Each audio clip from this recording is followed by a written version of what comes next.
Fast communication और आप देख रहे हैं पब्लिक फर्स्ट, सर्वदा भारतीय।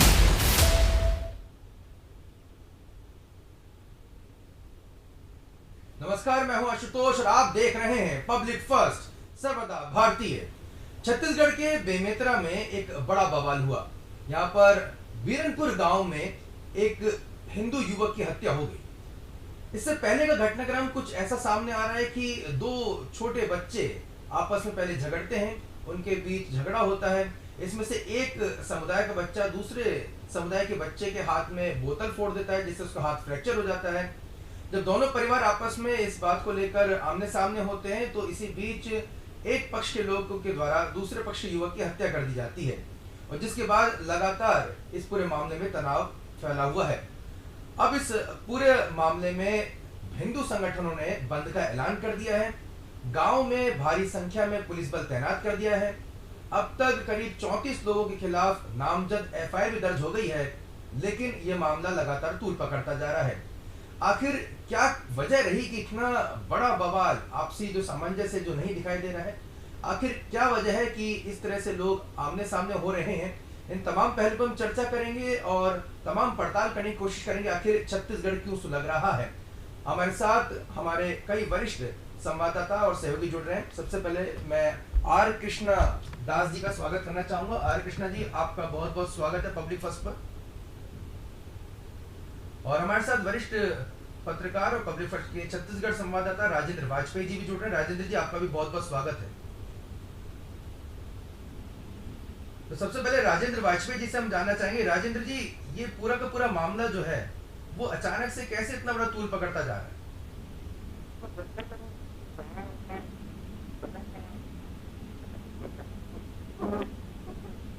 राजेंद्र जी से हम फिर से जुड़ने की कोशिश करेंगे, शायद वो नेटवर्क में नहीं है।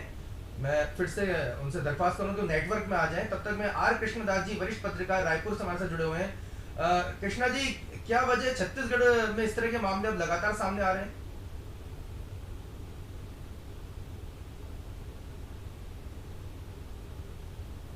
तो क्या था, एक बार रिपीट करेंगे?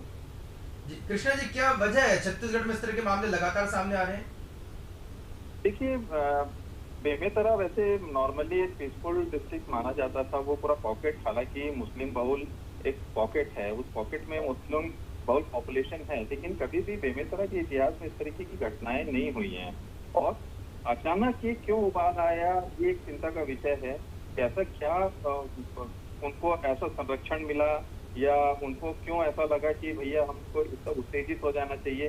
क्योंकि आजकल की देखिए, ये एक जो घटना है वो मुझे बहुत प्लान तरीके की एक साजिश लग रही है, क्योंकि ये बहुत मेटिकुलसली प्लान्ड ऑपरेशन है।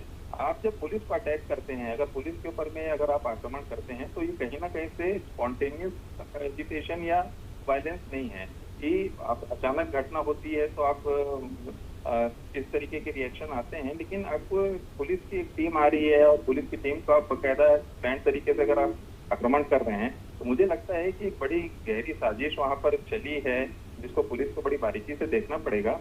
और एक आजकल भी इसमें जो एक और पार्ट जो है जिनको पुलिस इन्वेस्टिगेशन में कवर कर सकती है, वो ये है कि क्या इसमें कोई बाहरी तत्वों का भी इन्वॉल्वमेंट था। क्योंकि जो मुस्लिम पॉपुलेशन है उस बेल्ट में, क्योंकि एक समय वहां पर एक मुस्लिम एमएलए भी हुआ करते थे, मतलब वो क्षेत्र इतना अल्पसंख्यकों के प्रभाव में रहा है कि वहाँ मुसलमान एमएलए भी रहे हैं।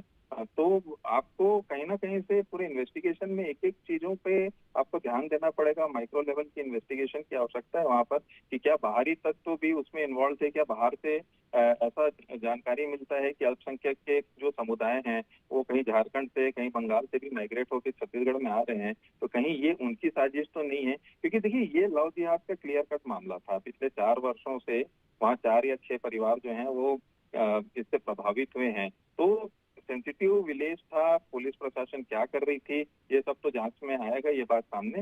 लेकिन अचानक ये इनको ऐसा क्या बल मिला कि वो बिल्कुल मारकाट मचाने पे तुल गए, ये जांच का विषय है आज। तो ये महत्वपूर्ण बिंदु आपने यहाँ पर अंडरलाइन किया। राजेंद्र वाजपेयी जी भी हमारे साथ जुड़े हुए हैं, हमारे संवाददाता छत्तीसगढ़ से। राजेंद्र जी, किस क्या कारण रहा? क्योंकि एकदम से आमने सामने हो रहा है, कुछ इस तरह की खबरें भी आ रही है कि इससे पहले लव जिहाद के भी इसी क्षेत्र में कुछ मामले सामने आए थे, और अब दोनों समुदाय एक दूसरे के आमने सामने हो गए। छत्तीसगढ़ बंद का भी ऐलान हो गया सोमवार को। ये अगर हम धर्मांतरण के मामले को देखें तो ये मामला आज का नहीं लगता है। जिस समय भारत और पाकिस्तान का विभाजन हुआ था तभी से ही एक इसकी नींव पड़ गई थी, और बाकायदा एक कूटनीति के तहत, एक षड्यंत्र के तहत ये धर्मांतरण को लेकर जो है हिंदू धर्म पर और हिंदुओं पर जो है प्रहार किए जा रहे हैं। और ये देखा जा रहा है कि किसी भी तरीके से हिंदुओं को और सनातन धर्म को समाप्त कर दिया जाए, तो ये उसी का एक नतीजा है। अब ये बात अलग है कि ईसाई समुदाय के लोग जो है वो सीधे सीधे धर्मांतरण करते हैं, लेकिन एक दूसरा समुदाय जो है मुस्लिम समुदाय, वो एक बहुत कूटनीति की तरह, बहुत सोची समझी चाल के तहत धर्मांतरण कर रहा है, लव जिहाद करता है, और हिंदू जो लड़कियां हैं उनको अपने जाल में फांस कर उनको जो है अपने गिरफ्त में लेता है, और उसके बाद उनसे शादी करके बाकायदा उनको मुस्लिम बनाता है। मुझे एक बहुत 20-25 साल पहले की एक घटना याद आ रही है। दंतेवाड़ा का जो जिला है वो पहले वहां से नक्सलियों के समानांतर सरकार चलती थी, तो उस समय एक डीआईजी पोस्ट हुए थे कंवर साहब ने इस धर्मांतरण को लेकर और जो चल रहा था वहाँ खेल, उसको लेकर एक बहुत बड़ी रिपोर्ट सरकार को सौंपी थी। उसमें उन्होंने ये जताया था कि वो इलाके के जितने मुस्लिम लोग हैं उन सबको इंस्ट्रक्शन ऊपर से है कि हर गांव में वो अपनी एक रखेल रखें और उनसे संबंध बनाएं, और संबंध बनाने के बाद में उनसे जो बच्चे पैदा होते हैं उन बच्चों को जिहादी बनाने के लिए बाकायदा भेजा जाए। तो उस रिपोर्ट का क्या हुआ, सरकार ने क्या किया, ये तो नहीं मालूम, लेकिन कुछ ही दिनों में कंवर साहब का ट्रांसफर वहां से जरूर कर दिया गया था। तो ये एक बड़ी कूटनीतिक चाल है, इसको समझने की जरूरत है। और ये लगातार जो प्रहार हो रहा है वो हिंदुओं पर हो रहा है और सनातन धर्म पर हो रहा है। अब एक बहुत सरकारें भी इसको बहुत ज्यादा इस पर निश्चिंत नहीं है। सरकार ये एक तरीके से अगर एक छोटा सा उदाहरण दूं तो ये जो ईस्टर होता है इसको 100 में 90 लोग नहीं जानते कि ईस्टर क्या चीज है, लेकिन हनुमान जयंती को 100 में 100 लोग जानते हैं। मगर हनुमान जयंती की छुट्टी सरकार नहीं देती है, ईस्टर की छुट्टी जरूर देती है। तो ये कहा जा सकता है कि सरकारें भी बहुत सिंसियर नहीं है, बहुत गंभीर नहीं है। और अगर यही हाल रहा तो आने वाले दिनों में, ये तो आज की अपन 2-4 गाँव की बात कर रहे हैं, कल अभी सुकमा में हुआ, कवर्धा में हुआ, आज धमतरी में भी प्रार्थना सभा को लेकर विवाद हुआ है, वहाँ ग्रामीणों ने आपत्ति जताई, वहाँ भी फौज तैनात हुई है। तो ये 2 गांव की बात हम न करें, पूरे प्रदेश की बात अगर की जाए तो पूरा प्रदेश इस आग से झुलस रहा है। और आने वाले समय में एक भयावह रूप लेगा, इसमें कोई शंका नहीं है, जब तक कि सरकार इस पर कोई सख्त कानून नहीं बनाती है और इस पर कोई स्ट्रिक्ट एक्शन लेने की कोशिश नहीं करती है। ये इस तरीके की घटनाएं रोजाना हर गांव में, चाहे वो छोटा हो, ब्लॉक स्तर पर हो, कहीं भी हो, या ऐसी घटनाएं होती ही रहेंगी। जी दास जी भी हमारे साथ लगातार बने हुए हैं। दास जी, बहुत ही महत्वपूर्ण बात है, राजेंद्र वाजपेयी जी बता रहे हैं कि छत्तीसगढ़ पहले सुर्खियों में रहता था नक्सली हमलों को लेकर, लेकिन अब लगातार इस तरह के मामले सामने आ रहे हैं। हमने देखा कि बस्तर में भी इस तरह के मामले सामने आए, जहाँ पर धर्मांतरण को लेकर आदिवासी समुदाय और मसीह समाज, ईसाई समाज एक दूसरे के आमने सामने हुआ। और अब बेमेतरा से इस तरह के मामले सामने आ रहे हैं, जहाँ पर हत्या तक कर दी गई एक युवक की, और इस पूरे मामले में छत्तीसगढ़ बंद का ऐलान कर दिया गया है। तो छत्तीसगढ़ में ये अचानक से क्या हो रहा है? नहीं, देखिए, राजेंद्र जी ने जो बातें कही उसको हमें बड़े गंभीरता से उसको और आगे बढ़ाना चाहिए। आशुतोष जी, देखिए, राजेंद्र जी का जो उनका एक अनुभव है, हम लोग तो उनसे बहुत जूनियर हैं, उनका एक अपना व्यापक अनुभव है इस क्षेत्र में, धर्मांतरण के मुद्दे पे हैं, और बाकी भी छत्तीसगढ़ को बहुत बारीकी से जानते हैं। तो देखिए, उनने जो पॉइंट्स रेज किया है कि वास्तव में ऐसा क्या परिस्थिति निर्मित हो गई, या इस सरकार में ऐसा क्या जो एक तत्व है जिनको ये प्रोत्साहन या उनको एक प्रमोशनल कुछ एक इंडिकेशन मिला है कि भैया कि हमको इस तरीके की हिंसा बिल्कुल करनी चाहिए। तो वो जो कह रहे हैं राजेंद्र जी, बिल्कुल सही बात है कि सरकार का कहीं ना कहीं से इसमें कुछ ना कुछ लूप होल्स हैं, जिसके कारण ऐसे ताकतें जो हैं अपने आप में सर उठाने को मजबूर हो रहे हैं, या उनको जो है कहीं ना कहीं से प्रोत्साहित मिल रहा है। आशुतोष जी, इससे पहले 15 साल तक भारतीय जनता पार्टी की सरकार थी छत्तीसगढ़ में। लाभचंद बाफना जी, पूर्व विधायक भारतीय जनता पार्टी, जिस क्षेत्र से जो जो दंगे जिस तरह की जो तनाव की खबरें आ रही हैं, लाभचंद बाफना जी उसी क्षेत्र के पूर्व विधायक रह चुके हैं। लाभचंद जी, पब्लिक फर्स्ट पे आपका बहुत बहुत स्वागत है।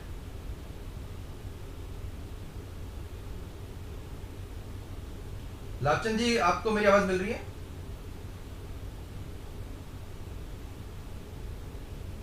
चलिए, माफी चाह रहा हूँ कृष्णा जी, उनसे थोड़ा कनेक्शन हमारा हो नहीं पाया, हम उनको फिर से जोड़ने की कोशिश करेंगे। आप अपनी बात जारी रख सकते हैं।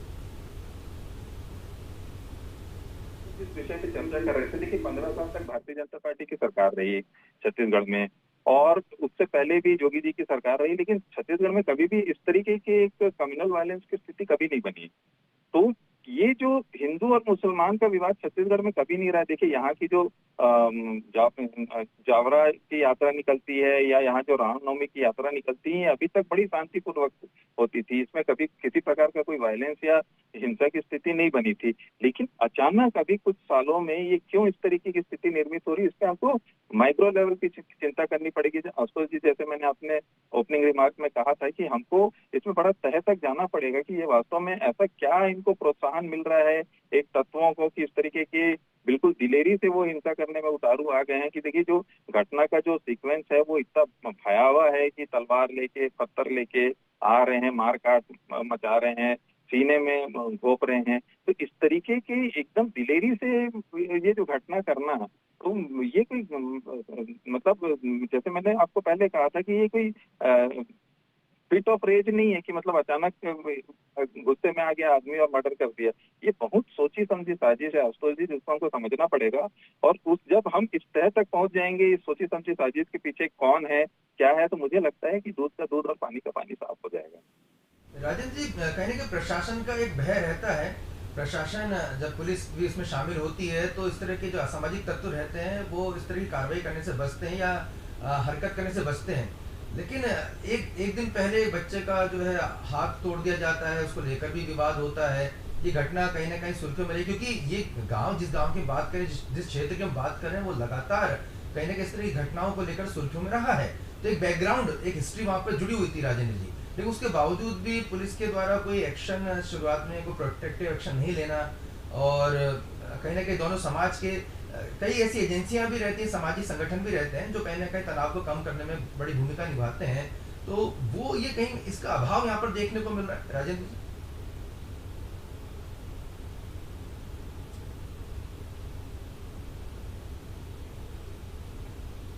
राजेंद्र जी, आप तक मेरी आवाज पहुंच पा रही है?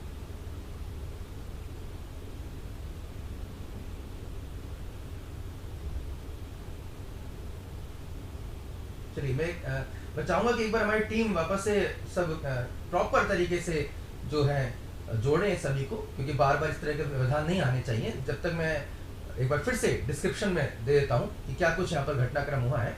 आपको बता दें कि बेमेतरा के वीर, ये जो तस्वीर आप देख रहे हैं, बीरनपुर गांव में है। यहाँ पे धारा 144 लगा दी गई है। एक हिंदू युवक की हत्या के बाद यहाँ पर तनाव है, इसको लेकर वहाँ पे भारी पुलिस बल भी तैनात कर दिया गया है। और जो स्थानीय विधायक है रविंद्र चौबे, जो कि कृषि मंत्री भी हैं, वो भी मौके पर मौजूद हैं, लगातार लोगों से चर्चा कर रहे हैं। और हम उम्मीद करते हैं कि ये जो तनाव है वो ज़्यादा ना फैले, किसी प्रकार की सांप्रदायिक हिंसा ना फैले। और हिंदूवादी संगठनों ने, विश्व हिंदू परिषद जैसे तमाम संगठनों ने सोमवार को छत्तीसगढ़ बंद का ऐलान भी किया है। और आप देख सकते हैं कि भारी पुलिस बल भी तैनात कर दिया गया है यहाँ पर, और इसे लेकर काफी तनाव लेकिन हालांकि देखने में आ रहा है। बड़ा सवाल ये कि आखिर छत्तीसगढ़ की फिजा में इस तरह की जो तमाम जो घटनाएं हैं, वो इस तरह की फिजाओं में क्यों इस तरह की घटनाएं सामने आ रही लगातार। हमने इससे पहले बस्तर में भी इस तरह के मामले देखे थे, जहाँ 2 समुदाय आमने सामने आ गए थे, और अब ये मामला बेमेतरा से सामने आया। तो ये काफी चौंकाने वाली तस्वीरें लगातार छत्तीसगढ़ से सामने आ रही हैं। लाभचंद बाफना जी हमारे साथ जुड़ चुके हैं, बीजेपी के विधायक रह चुके हैं, इसी क्षेत्र के विधायक रह चुके हैं। लाभचंद जी, क्या वजह है इस क्षेत्र में लगातार इस तरह की घटनाएं सामने आ रही हैं? जी जी जी, बहुत दुखद घटना है, हृदय विदारक घटना है। इसके पहले 9 जनवरी को पुन्नी मेला के दिन ऐसे धार्मिक स्थल में राजनीतिक कार्यक्रम रख दिया गया था, और उस दिन भी काफी उत्तेजना थी लोगों के मन में, क्योंकि ये बहुत ही प्रसिद्ध शक्ति माता का मंदिर है। यहाँ पर हनुमान जी और शिव जी सभी भगवान का मंदिर है, और वहां पर बाहर के लोगों ने आके मलमूत्र वगैरह कर दिया था, गंदगी फैलाई थी, तो उस दिन भी काफी लोगों में आक्रोश था, मगर उस समय भी ध्यान दिया नहीं गया। और उसके बाद लव जिहाद तक एक कुंजू साहू की नतनीन को एक मुसलमान लड़का भगा के ले गया। उस समय भी काफी प्रशासन से अनुरोध किया गया कि इनको सौंप दिया जाए, मगर सौंपा नहीं, और उसको कुछ लोगों ने सह दिया, पॉलिटिकल लोगों ने, और उसका परिणाम ये दुखद घटना के रूप में आया है कि भुवनेश्वर साहू, ईश्वर साहू का लड़का 23 वर्ष की उम्र में, निर्दोष व्यक्ति जिसका कोई लेना देना नहीं है, कोई किसी घटना से लेना देना नहीं है, जिसकी निर्मम हत्या कर दी गई। जी, क्या वजह मान रहे हैं सर इसकी वजह से? क्या प्रशासनिक फेलियर आप मान रहे हैं? किन वजहों से इस तरह से जो है सामाजिक सौहार्द बिगड़ रहा है? राजनेताओं का असामाजिक तत्वों को प्रोटेक्शन देना भी है। अगर मान लो समय रहते अगर पिछली 2-3 जो गलतियां हुई थी उसमें अगर हम अपना पराया नहीं सोचते, हम वोट बैंक की राजनीति नहीं करते, और थोड़ा सा भी अगर कठोर हृदय करके अपने आदमी से भी अगर गलती हुई है तो हम उनको ऊपर कोई दंडात्मक कार्रवाई करते, समझाने बुझाने का प्रयास करते, तो इतनी बड़ी घटना नहीं घटती। कहीं न कहीं ये प्रशासन का जो फेल्यूर है वो तो है ही है, मगर उस फेल्यूर में तो उनकी थोड़ी बहुत वो मतलब ऐसा दिखाई देता है कि वो दबाव में है, मगर कहीं न कहीं राजनेताओं का इसमें फेल्यूर ज्यादा है कि उन्होंने ऐसे तत्वों को प्रोटेक्शन दिया, ऐसे लोगों को समझाइश नहीं दी, ऐसे लोगों को अपना समझकर फ्री हैंड कर दिया गया कि तुम जो भी करो, कबाड़ी का काम करो, कुछ भी खरीदो, कुछ भी गांव में अत्याचार करो, कोई भी गांव की लड़कियों के साथ छेड़छाड़ करो, कोई भी गांव में कुछ करो, फ्री हैंड दे दिया गया। और उसके कारण उनके मन में उन्मुक्त वातावरण हो गया। उनको लगा कि हमसे बढ़ के कोई है ही नहीं, हमारी सरकार है, हमारा कोई बिगाड़ नहीं सकता, और इसलिए इतनी बड़ी घटना घटी। जी, ये भी समझना चाहेंगे कि अभी स्थिति क्या है, क्योंकि जो तस्वीरें आ रही है वो काफी जो है विचलित कर रही हैं। गाड़ियां जला दी गई हैं, काफी हालांकि फोर्स भी तैनात है। कल हिंदुवादी संगठनों ने छत्तीसगढ़ बंद का ऐलान भी किया सोमवार को, इसको लेकर आप क्या कहेंगे? वो तो मैं समझता हूँ मानवता अगर किसी की मर गई हो तो ऐसे काम का विरोध करेगा। अगर थोड़ी सी भी अगर मानवता जिंदा है तो निश्चित रूप से ऐसे तत्व को किसी को भी संरक्षण नहीं देना चाहिए। मैं भी 5 साल उस क्षेत्र का जनप्रतिनिधि था, 15 साल हमारी सरकारें थी, मगर हम लोगों ने कभी अपर लोअर, आउटसाइडर, इनसाइडर, गरीब अमीर, ये पार्टी वो पार्टी, इससे उठकर हम लोगों ने काम किया। मगर आज परिस्थितियां बिल्कुल भिन्न है, और इसलिए निश्चित रूप से विश्व हिंदू परिषद और अन्य अनुसांगिक संगठनों ने जो बंद का आह्वान किया है उसको भरपूर समर्थन मिल रहा है और स्वस्फूर्त समर्थन मिल रहा है। और हम शासन प्रशासन से मांग करते हैं कि अभी हम लोगों ने बहुत समझाइश देकर, बहुत मानवता दिखाते हुए कि भाई कम से कम फ्यूनरल तो उनका अंतिम संस्कार बहुत अच्छे ढंग से हो जाए, परिवार वाले, गांव वाले उत्तेजित भी थे, और उसके बाद भी हमारे सांसद विजय बघेल जी और हम लोगों ने सबने समझाइश देकर कलेक्टर, एसपी, आईजी साहब की सबके अनुरोध को स्वीकार करते हुए हम लोगों ने भी समझाइश दी, और उसके बाद बड़ी मुश्किल से ग्रामवासी माने हैं, और बहुत गरीब परिवार है। इसलिए हम तो इस प्रदेश के मुख्यमंत्री और प्रशासन से ही मांग करते हैं कि जब हम उत्तर प्रदेश में जाकर 50 लाख रुपया दे सकते हैं तो इस गरीब को तो अगर 1 करोड़ रुपए की अगर मुआवजे की मांग हुई है तो निश्चित रूप से फ्री हैंड देकर कर देना चाहिए। मगर आज की तारीख में उसको सवेरे फ्यूनरल के समय जेंटलमैन प्रॉमिस कलेक्टर के द्वारा जरूर किया गया है, मगर अभी तक उसको 1 पैसे की भी आर्थिक सहायता नहीं मिली है। लालचंद जी, आपको बता दें कि अरुण साहू जो कि भारतीय जनता पार्टी के प्रदेश अध्यक्ष हैं, उनका बयान आया, उन्होंने कहा है कि कांग्रेस छत्तीसगढ़ को तालिबान बनाना चाहती है, जनता कांग्रेस को जवाब देगी। क्या आपको लगता है कि जो स्थितियां हैं वो कहीं ना कहीं तालिबानीकरण की तरफ बढ़ रही है? इस तरह के छत्तीसगढ़ को लेकर हम अभी चर्चा कर रहे थे कि इस तरह की खबरें कभी सामने आती नहीं है, लेकिन अब पिछले कुछ समय से लगातार चाहे धर्मांतरण की बात हो, चाहे आप दो समुदाय के बीच में आपसी टकराव की घटनाएं हो, ये लगातार छत्तीसगढ़ में बढ़ती जा रही है। बड़ी संख्या में बाहर के लोग इतनी बड़ी संख्या में आकर वहां पर बसे हैं, रोहिंग्या मुसलमान, इसलिए बसाने वाले को, बुलाने वाले को कम से कम उनका कहां से आ रहे हैं, क्यों आ रहे हैं, क्या स्थिति है, इन सब चीज की जानकारी लेनी चाहिए। हमारे छत्तीसगढ़ के बहुत वर्षों से जो मुसलमान भाई भी बसे हुए हैं, उनके मन में कहीं काका बाबा, फूल दादा फूलदाई का रिश्ता है।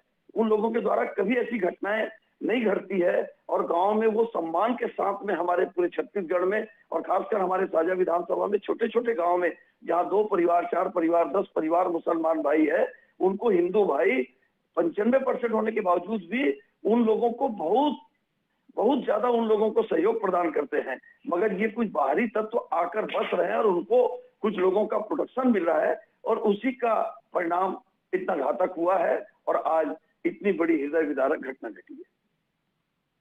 यहाँ पे लाचन जी आप सिर्फ कुछ समय और जुड़िएगा, हमारे साथ वरिष्ठ पत्रकार राजेंद्र वाजपेयी जी भी जुड़े हुए हैं और हमारे साथ रायपुर से वरिष्ठ पत्रकार दास जी, आर कृष्णा दास जी जुड़े हैं। कृष्णा दास जी, लाभचंद जी ने बहुत ही महत्वपूर्ण बात कही कि कहीं ना कहीं सामाजिक ताने बाने यहाँ पर थोड़े कमजोर होते नजर आ रहे छत्तीसगढ़ में।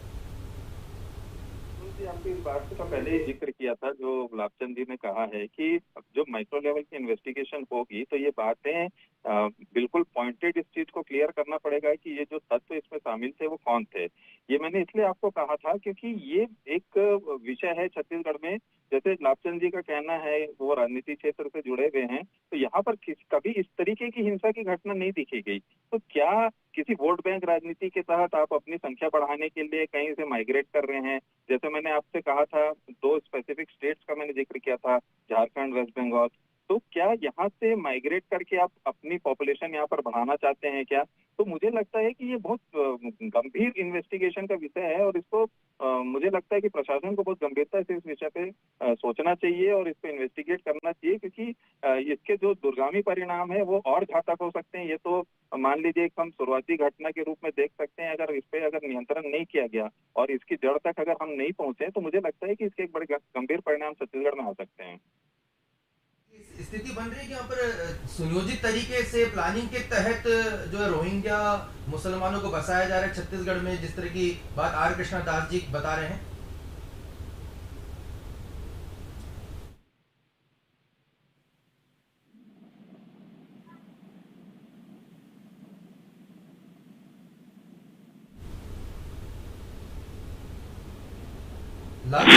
लाभचंद्र जी, आप तक मेरी आवाज पहुंच पा रही है?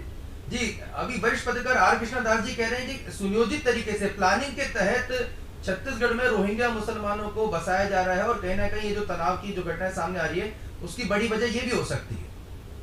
कोरोना की घटना के बाद में बहुत सारे अनुसांगिक संगठनों ने और सबने कहा है कि उसकी उच्च स्तरीय जांच होनी चाहिए। इसका बिल्कुल माइक्रो लेवल पे जाकर, जमीनी लेवल पर जाकर उनके सारे चीजों को देखना चाहिए कि वो कहाँ से आए हैं, क्यों आए हैं, कहाँ से माइग्रेट हो रहे हैं, कौन करवा रहा है, स्वेच्छा से आए हैं, जीविकोपार्जन के लिए आए हैं, किस नियत से यहाँ पर आ रहे हैं। इन सब चीज की राजनीति से ऊपर उठकर छत्तीसगढ़ जैसे शांति के टापू और साझा विधानसभा जो शांति का टापू कहलाता था, आज पहली बार कलंकित हो गया है। मानवता सार हो गई है। बहुत बहुत धन्यवाद लाभचंद बाफना जी, पब्लिक फर्स्ट से चर्चा करने के लिए, अपने विचार साझा करने के लिए। और हमारे साथ पत्रकार राजेंद्र वाजपेयी जी भी जुड़े थे, आप पे बहुत बहुत धन्यवाद। तो हम आपको बता दें कि छत्तीसगढ़ में किस तरह से इस समय सियासत भी अब गर्मा चुकी है और इसमें भारतीय जनता पार्टी भी अब विश्व हिंदू परिषद के इस बंद के ऐलान के समर्थन में उतर चुकी है। बहुत मुमकिन है कि सोमवार को विश्व हिंदू परिषद के इस बंद को लेकर कहीं ना कहीं सियासी पार्टी एक दूसरे के आमने सामने हो सकती हैं। सांप्रदायिक तनाव नहीं फैले, इसकी हम सभी यहाँ पर अपील भी करेंगे, कामना भी करेंगे। लेकिन ये बात जरूर हमें सोचनी चाहिए कि आखिर क्या वजह है, कि क्या सही में ऐसी वजह है कि जहाँ पर सुनियोजित तरीके से रोहिंग्या मुसलमानों को बसाए गए, जो कहीं ना कहीं अब टकराट का विषय बन रहे हैं, और जो छत्तीसगढ़ के जो मूल निवासी हैं वो कहीं ना कहीं दबाव यहाँ पर झेल रहे हैं। ये तमाम ऐसे पहलू हैं क्योंकि वर्षों से छत्तीसगढ़ में दोनों ही समुदाय के लोग शांतिपूर्ण तरीके से रहते हैं। साझा विधानसभा क्षेत्र काफी शांति प्रिय क्षेत्र मानी जाती रही है, लेकिन जो घटनाएं लगातार यहाँ पे सामने आ रही है वो बेहद ही चौंकाने वाली हैं। बच्चों की लड़ाई में एक युवक की हत्या कर दी जाती है, जिसका कहा जा रहा है कि उसको किसी भी प्रकार का कोई दोष नहीं था, उसकी हत्या कर दी जाती है। और अब ये मामला लगातार यहाँ पर तूल पकड़ता जा रहा है और इस मामले में अब हिंदूवादी संगठनों ने एक बंद का ऐलान कर दिया है, छत्तीसगढ़ बंद का ऐलान कर दिया है। गांव में धारा 144 लागू कर दी गई।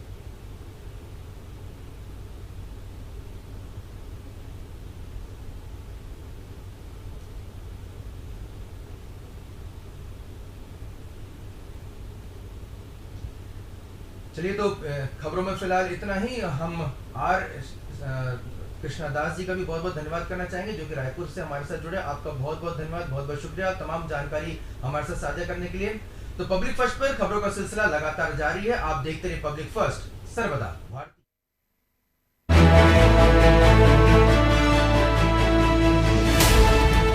ये है इंडिया फर्स्ट कम्युनिकेशन और आप देख रहे हैं पब्लिक